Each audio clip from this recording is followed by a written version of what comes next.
Welcome back to Dragonfall. We have talked to everyone and explored a little bit. So now we're headed outside, I guess. Ah, no loading. Interesting. Alright, well, what have we got?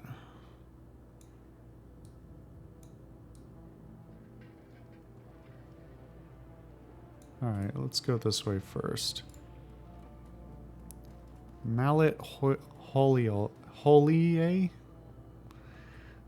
The dwarvish tech vendor smiles at you with practiced ease, her almond eyes twinkling with the glare from a dozen trid screens. She speaks in a clipped, heavily accented German. Welcome to the Datahaven. Can I help you with something? I'm in the market for something exotic. What kind of tech do you carry? Anything and everything. Need a new deck? Some software, perhaps? I'm your girl. She taps a painted fingernail against the molded plastic of her data jack. Or maybe you're a rigger like I am? Perhaps I can interest you in a new drone or two. Just browsing, don't mind me. Oh, that's the cafe. Alright, well. Go there in a bit. Oh, these are actually buildings I can go into.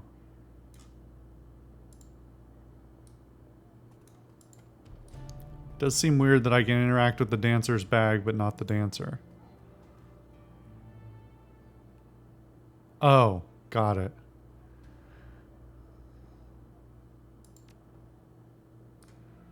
That makes more sense.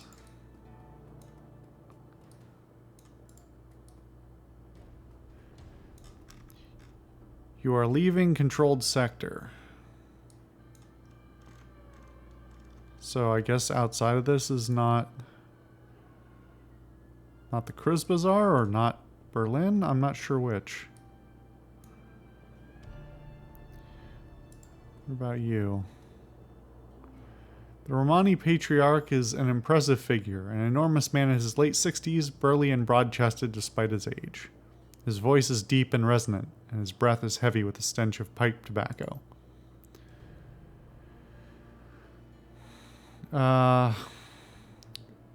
Taven Baxtile? I have no idea how to pronounce that. Taven Baxtile, elf, you're here to conduct some business. If so, I welcome you to Metback Arms and Ammunition. If not, keep right on walking. I'm here to buy. Care to tell me about your inventory? We have weapons from all across Europe. Ares, Seska, Fichetti, you name it. If it can be found on the continent, it can be acquired by Metback Arms. I don't conduct business with suppliers that I know nothing about. Talk to me about Metback Arms. And I don't discuss family matters with customers, let alone strangers. It's nothing personal, but the answer is no. Understood?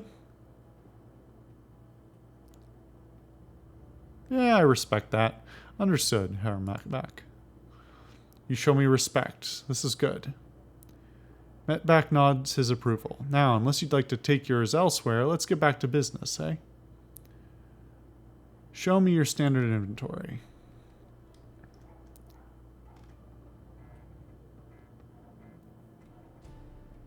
Smart link, right. Interesting.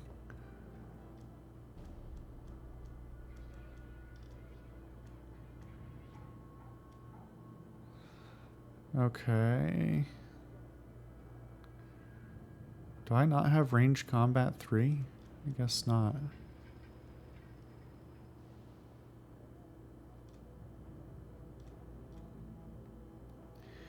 There's more distinction here, obviously. This is a proper sniper rifle, of which I don't think there were any in the first game. Not that I saw, at least.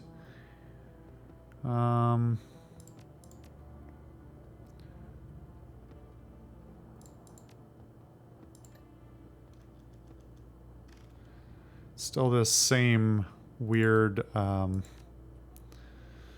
interface they haven't redone, so the stash sell thing over here is pretty odd, but I'm not wearing any armor. Doesn't look like it. Well, maybe I'll come back to that.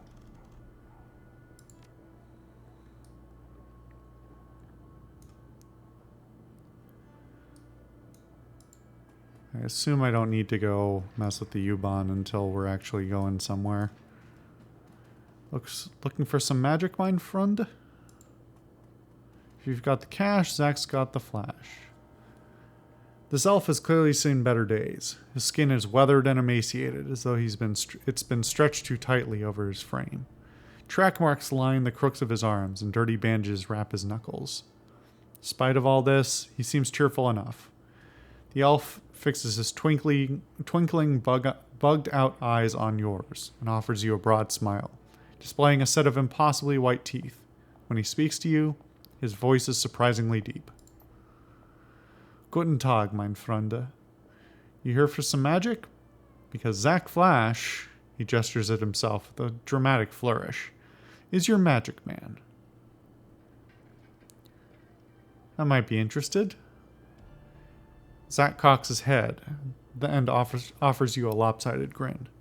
Well then, I might be able to help you. He begins to twist a strand of his long, stringy hair around one of his spidery fingers. His smile remains fixed, a pearly crescent set into a face caked with grime. Don't leave me in suspense. What have you got? Oh, a little bit of everything. I've got your Zen and your Hyper, your Nitro and your Nova Coke. If you want it, I've got it. Zach leans towards you and lowers his voice to a conspiratorial whisper. I've even got a special concoction of my own design, but I wouldn't recommend it unless you're serious about getting high. Well, I thought we were talking about magic, not drugs. You weird druggie. You said you knew magic. Are you a street mage? Zach lets out a throaty, barking laugh. Street mage? Me? Do I look like a street mage to you? He shakes his head, but his smile doesn't waver. He flashes a small bag of pills out of his back pocket and dangles it before your eyes. No, chummer, I'm not a street mage. I've got the magic in my blood and the magic in these bags, but you won't catch old Zach studying any spell books. Interesting. Let's talk about something else. What's up with the bandages on your hands? Zach snorts out a short burst of laughter. He waggles his bandaged hands in front of you. Oh, these? Nothing much, chummer. Nothing much. Tussled with a spirit back in Amsterdam. You know, we elves are very spiritual people. Oh, come off it. Elves are not, on the whole, any more or less magical than anyone else. I'm in a position to know. Zach lets out a short, barking laugh. Oh, come on. Stop denying yourself. Embrace the power inside of you. You've got the mojo just like me. Accept it. Flash lowers his voice to a conspiratorial whisper. Between you and me, my mojo is stronger than any corp war mages. Wage mages. Take those rat scum bastards at Az Technology. They cast spells all day and all night, right? Fire this and lightning that, just tossing them around like candy. Right. Well, me, I'm just doing my thing, not casting spells. I'm storing up my energy, saving it. Can you imagine how much magic I have? I don't think that's how it works, Zach. Trust me, friend. I have secret knowledge. He slowly turns his head from side to side to give you a good look at his upturned ears. Like I said, it's in the blood. Alright, so I do have a biotech check there that's grayed out. What even is biotech? It's maybe intelligence or something? What would that be for? Okay, Zach, I trust you. Now, can we do some business? Well, I am a businessman, and I suppose that you're a customer. Who am I to say no? So, you want to conduct a little bit? Yeah, I just said that. But sure, what's the deal with the special concoction since we're here? Flash's grin broadens even further. His mouth is disturbingly large, and there's something menacing about the sight of those two white teeth. This is the real deal, chummer. Proprietary blend, designed and delivered by yours truly. Pharmaceutical grade kamikaze cut with genuine spirit residue from the tier, and then mixed with my secret blend of herbs and spices. He produces a small packet filled with iridescent purple granules from the pocket of his dirty jeans. You want to get high? Buy some Nova Coke and throw yourself a party. But if you want to soar, you get yourself some Flash. So, you want to conduct a little business? Not really, but show me what you've got. +2 movement, +2 AP for 1 round. I mean, that is something. I'm not sure it's 700 new yen worth of something, but something tells me that may be a plot-related item at some point later on.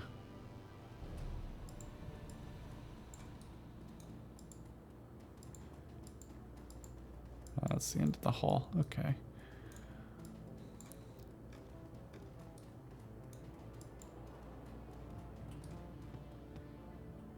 Huh.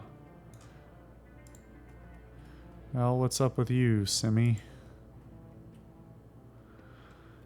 Warming herself in the dim light of a dying street lamp is a waif of a girl who looks far too worn for her years.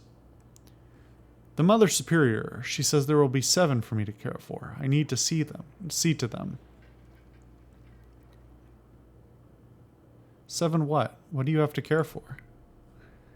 The captain's children. The Mother Superior says there are 7. She says I'm to be governess to the children.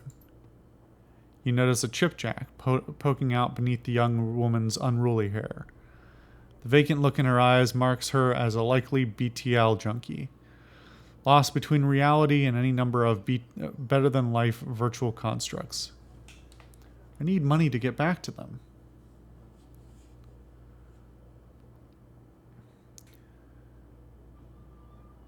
This story sounds familiar. Captain Von Trapp is very well known and respected. Ah, okay. The poor dear lost his wife, and the children are their mother. And the children their mother. A child should not be without a mother, and a mother should not be without a child. Have you seen the captain? Look, do you know Monica? Monica? Is she one of the sisters at the Abbey? No, wait, Monica. A flicker of recognition fights through the haze in the young woman's eyes. Yes, Monica. She's good to me. Brings me food to eat and tea to drink. Well, these are all similar. Something happened to her. Despite the woman's persistent delirium, she seems to glean meaning from your tone. She died? I'm sorry, she did. The girl grips her head with claw-like hands, tugging at her hair as if she might pull her brain out through her skull. I don't like this, but I can't switch it off. The girl's frail body shudders and her eyes grow large, but she does not sob. Instead, she smiles, a sad smile, which looks to have been worn all too often. She will go to heaven, she told me. It's a place for good people, stillborn babies, and childhood pets. And she was a good person. The girl then begins to mumble to herself, while fingering the hair that covers the jack in her head. I'm going to step away now. Yes, good. I need to rejoin the children. Well, for just sort of a random passerby, that was pretty detailed and also depressing.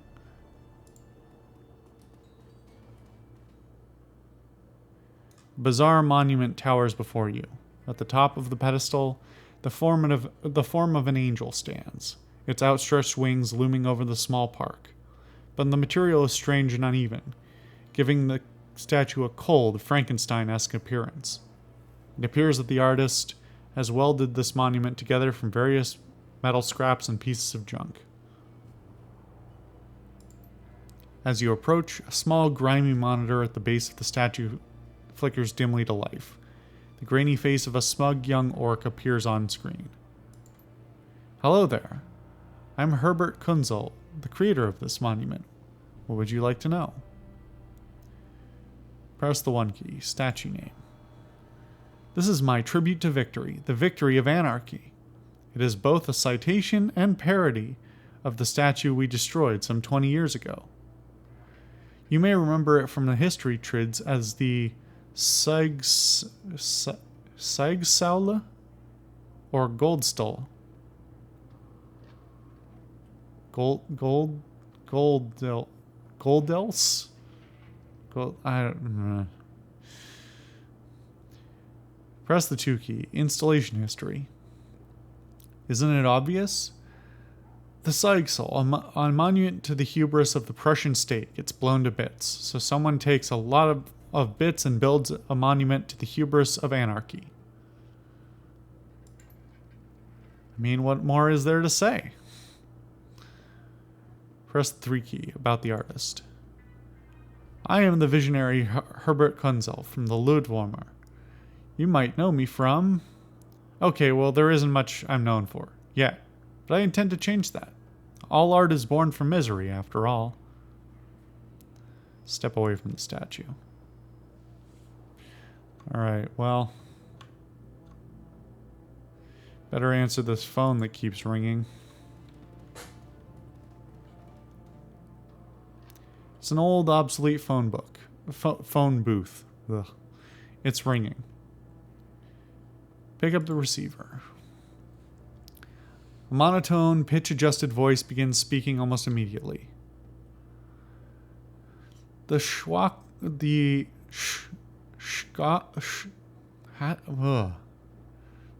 German, man. Schockwellenreiter.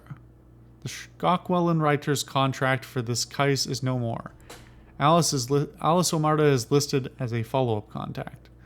This is our only secured line to this kiz. Please listen to the following instructions carefully if you are a supporter of our cause.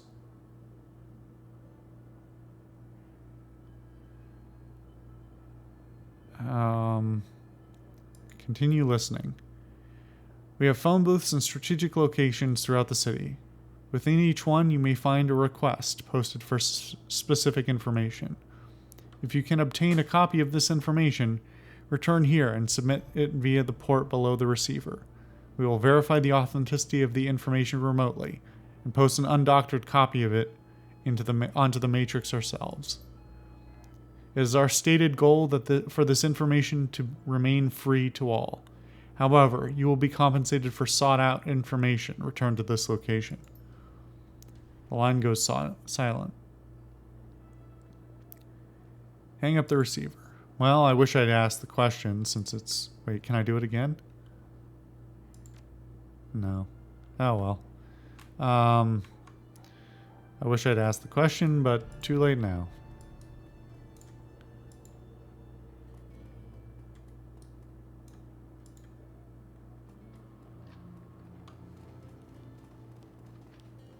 There's actually surprisingly few people around here.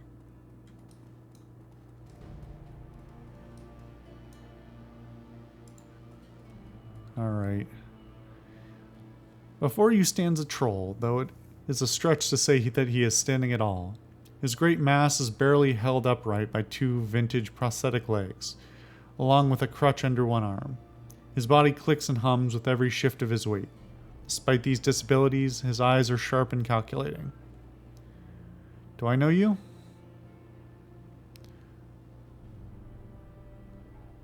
Haven't been here long.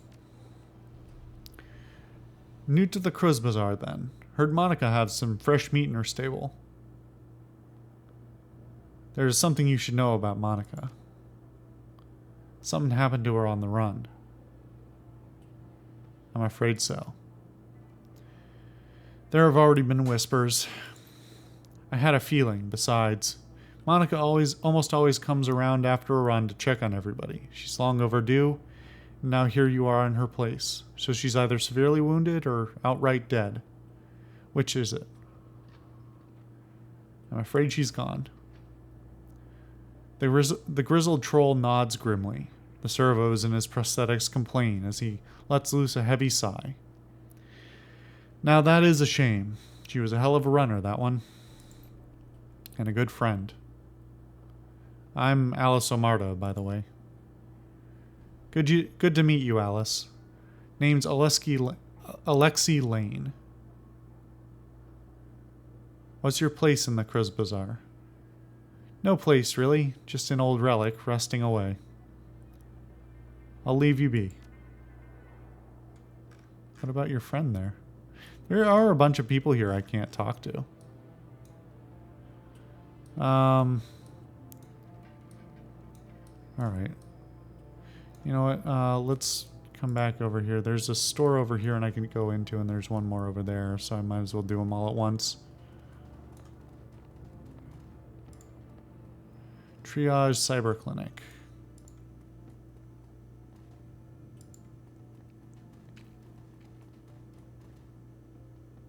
Come on. Engine still has that problem of needing to click a second time. As you approach the elf, you notice he's in mid-conversation. His lips move rapidly, and his voice comes out in a low, quiet tone. The glossy plastic shell of a high-grade comlink glints on his wrist. Well, this is an interesting choice.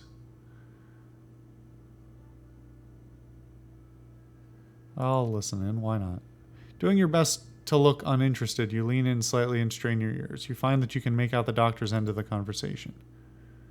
No, the price I'm quoting you is more than fair. Well below market value. In fact, if you can't pay it, that's your problem. Yes, I know that the price has gone up. This is a seller's market. Well then, you'll just have to find the money or go without. I'm sorry, but I have to go. I have a patient. He presses a button on his comlink and looks up at you, $1 million smile on his face. Sorry about the wait, my friend. Welcome to the Triage Cyber Clinic. He extends his hand to you. I am Xavier Escabel? That's a hell of a that's a hell of a name, man. Real mouthful.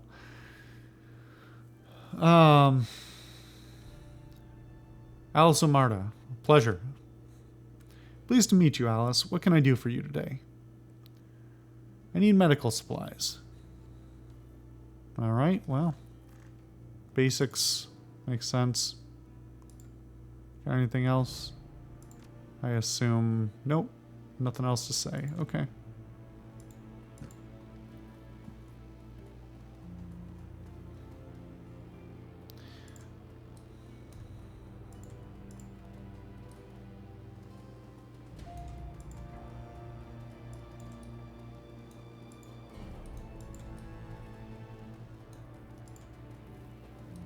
All right.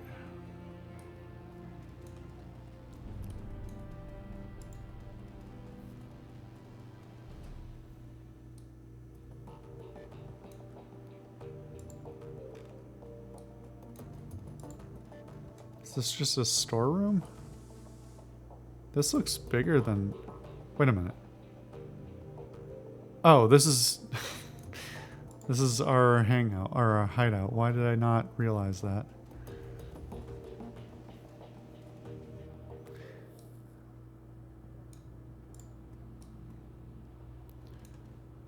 So is that it? I think that's the whole place covered, pretty much. Unless I want to go into the U-Bahn. Nothing to do there. Alright. Alright, well, oops. Clicked off the screen and lost the game. Oh, here's the other one. Okay. Oh, and there's another guy there. Alright. Well. Is that who I think it is? Can't talk to him, so... Something about the young elf behind the counter makes your breath catch in your chest. She's lovely to look at, but it's a strange kind of beauty. Her eyes are large and luminous and impossibly green. As she looks up at you, you can see her irises are flecked with iridescent gold. Hello, and welcome to Algernon's. Perhaps I can help you with something. As she smiles up at you, her eyes fixed on yours, a curious feeling of weightlessness fills your chest. It feels as though you're floating in a warm, calm sea. A gentle current pulls you closer to Absinthe, and her sensation is pleasant. As you drift, the golden specks in her eyes begin to move. Well, apparently I do not have the willpower to resist. Look deeper into her eyes. The golden specks in the elf's eyes shift and swirl, slowly picking up speed. It's mesmerizing. All at once, the specks explode into light and color. Absinthe's eyes now fill your field of vision, and it feels as if you're drowning in an alien sea. The patterns traced by the shimmering specks in her eyes are kaleidoscopic, enchanting, and nearly impossible to turn away from. I guess I only have the option to lose myself. You are lost. Your entire world has been reduced to a churning vortex of green and gold. Dimly, you become aware that something is happening. You feel your body being buffeted by unseen forces, and suddenly everything goes black. Well, that's a hell of a thing to just happen. Slowly and painfully, you struggle your way back to consciousness. The shop's owner, Algernon, is peering down at you, an expression of concern in his face. Absinthe stands beside him, her expression one of embarrassment. Welcome back, friend. Algernon extends a hand to you to help you to your feet. Absinthe shifts slightly to allow you to stand. What was that? What happened? My fault, and my apologies. Sometimes when I daydream, I bring others along for the ride. It was unintentional, yes, but there was no harm done, correct? You'll be fine. Well, I don't really like either of these. No harm done. If you'll excuse me, I'm going to go stand in the corner for a while.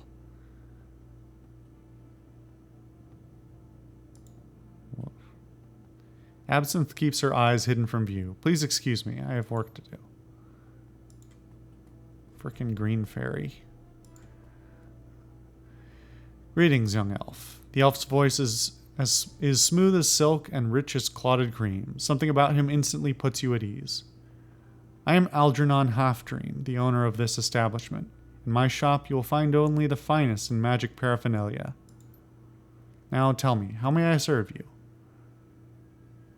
I have a question for you, if you don't mind. You're in luck. I have a great many answers. This episode's getting long, but we're just going to power through it.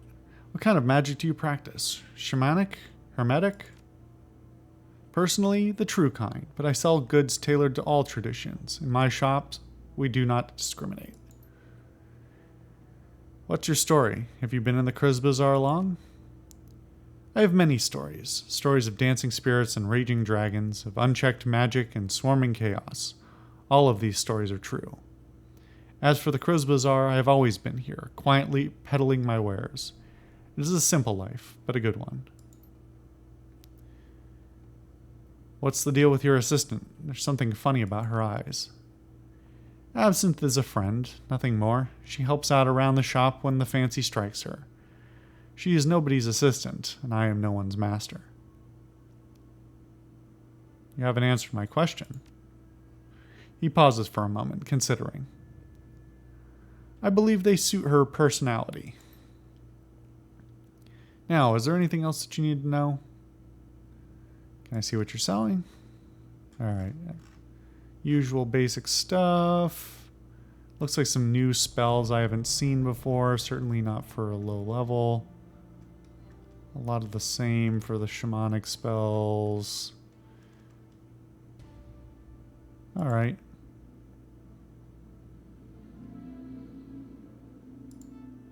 Really have nothing else to say for yourself? Alright, well, not cool, dude. Alright, one more person to talk to, then we'll call the episode. A pair of round eyes peer up at you under the hood of a grime-smeared winter coat. You recognize him as David, one of the Bazaar street kids. If you had to guess, you'd place him in his mid-teens, though it's difficult to tell beneath the grime the grime and acne marring his face. You've seen him following Monica around between runs, chasing her heels like a lost puppy. She always seemed to have a soft spot for the kid. Oh, hoi, Alasamarta. Have you seen Monica around? I've been looking all over for her. Well, you don't have a portrait, which is interesting.